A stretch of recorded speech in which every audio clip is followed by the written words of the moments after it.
Indonesia, salam sejahtera dari sahabat-sahabat, barokah dari Miangas sampai Pulau Rote. Mantaplah iman kita, mantaplah kasih kita, mantaplah pengharapan kita tentunya dalam Yesus Kristus menjadi Tuhan dan Juru Selamat kita dan Juru Selamat dunia.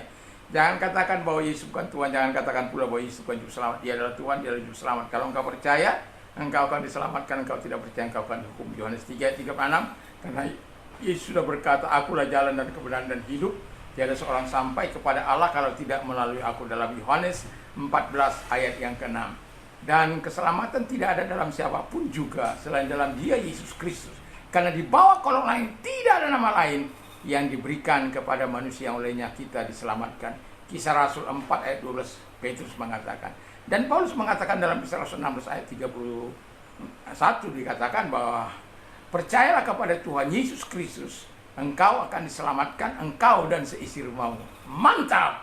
Semoga kekuatan Tuhan, kekuatan firman, kekuatan doa, kekuatan Roh Kudus, kekuatan iman senantiasa akan menyertai kehidupan kita dalam perjalanan kehidupan ini di hari ini. Selamat pagi, semangat pagi, semangat Roh Kudus senantiasa berapi-api dalam kehidupan kita. Puji nama Tuhan.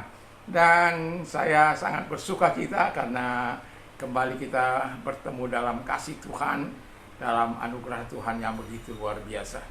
Dan terpujilah Tuhan. Dan sebelum kita menyampaikan firman Allah, kita berdoa. Terima kasih Tuhan, biarlah kami tetap tinggal dalam kasih-Mu, karena kasih itu akan membuat kami berdampak bagi orang lain. Dalam nama Yesus kami bersyukur dan berdoa. Haleluya. Amin. Filipi 1 ayat 3 sampai dengan 7. Aku mengucap syukur kepada Allah di setiap kali aku mengingat kamu, dan setiap kali aku berdoa untuk kamu semua,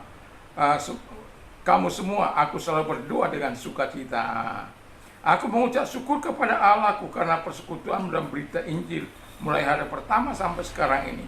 Akan hal ini aku yakin sepenuhnya, yaitu Ia yang memulai pekerjaan yang baik di antara kamu akan meneruskannya sampai pada akhir pada hari Kristus Yesus. 7. Memang sudah sepatutnya aku berpikir demikian akan kamu semua, sebab kamu ada dalam hatiku, oleh karena kamu semua turut mendapat bagian dalam kasih karunia yang diberikan kepadaku, baik pada waktu aku dipenjarakan maupun pada waktu aku membela dan meneguhkan berita Injil. Puji nama Tuhan. Dan tema kita adalah tinggal dalam kasih Kristus. Jadi orang-orang yang tinggal dalam kasih Kristus itu akan memberikan dampak kepada orang-orang di sekitarnya.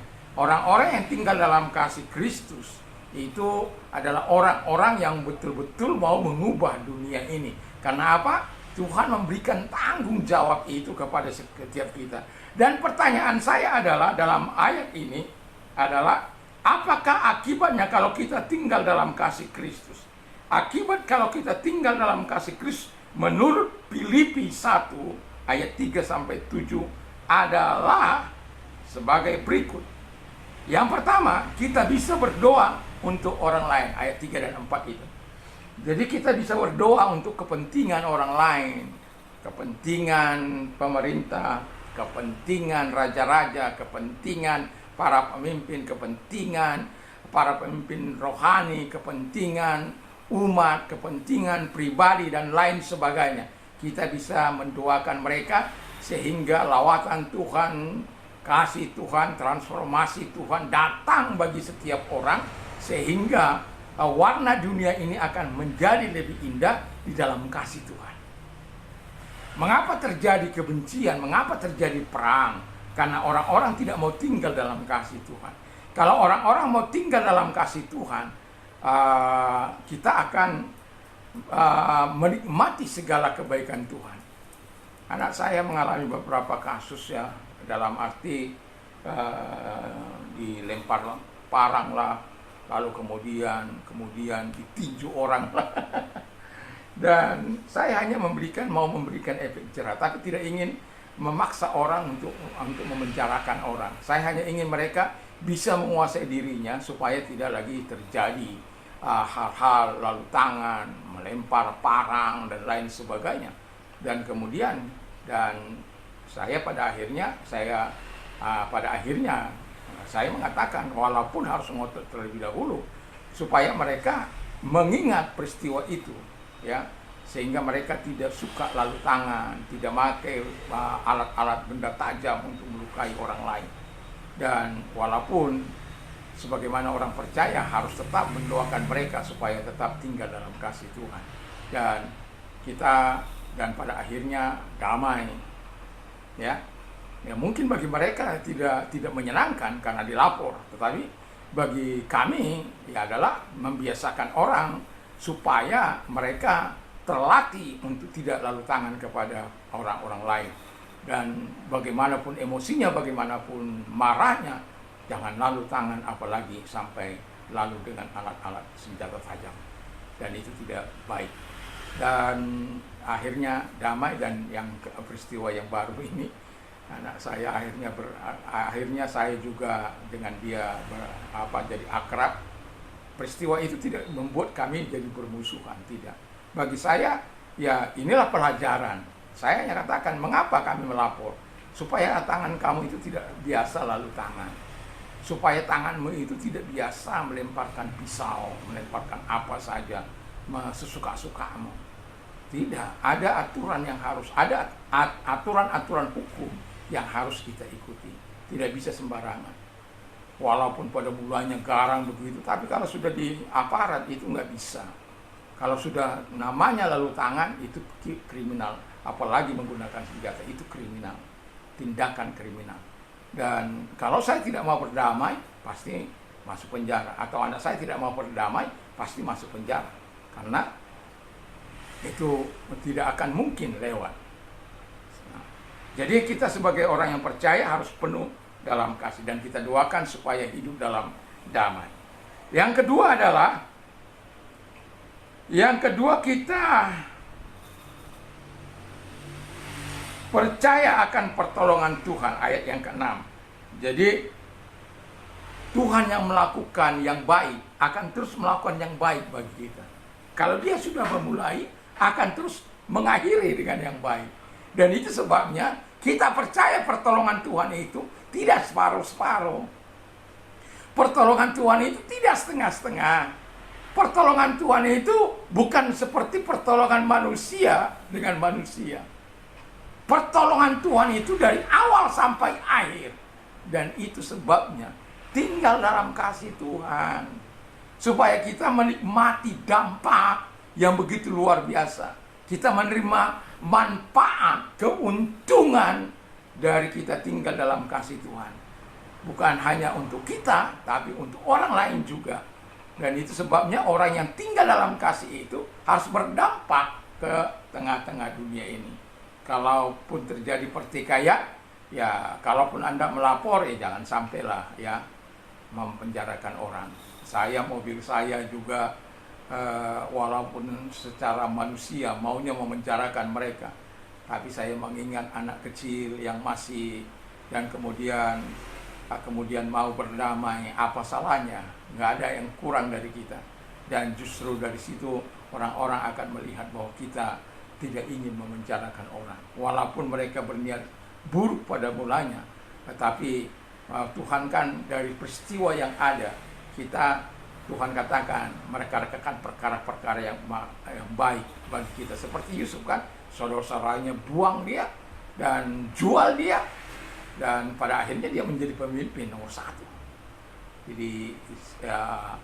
di Mesir. Walaupun kelebihan daripada Firaun itu adalah tahtanya itu.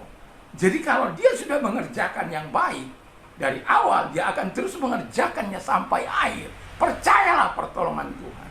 Dan itu sebabnya kita perlu tinggal terus dalam kasih-Nya. Dan yang ketiga adalah dikatakan kita dapat berpikir positif tentang orang lain. Beberapa hari yang lalu ada orang bercerita kepada saya bahwa dia sangat susah, sangat apa. Saya ngajak dia makan,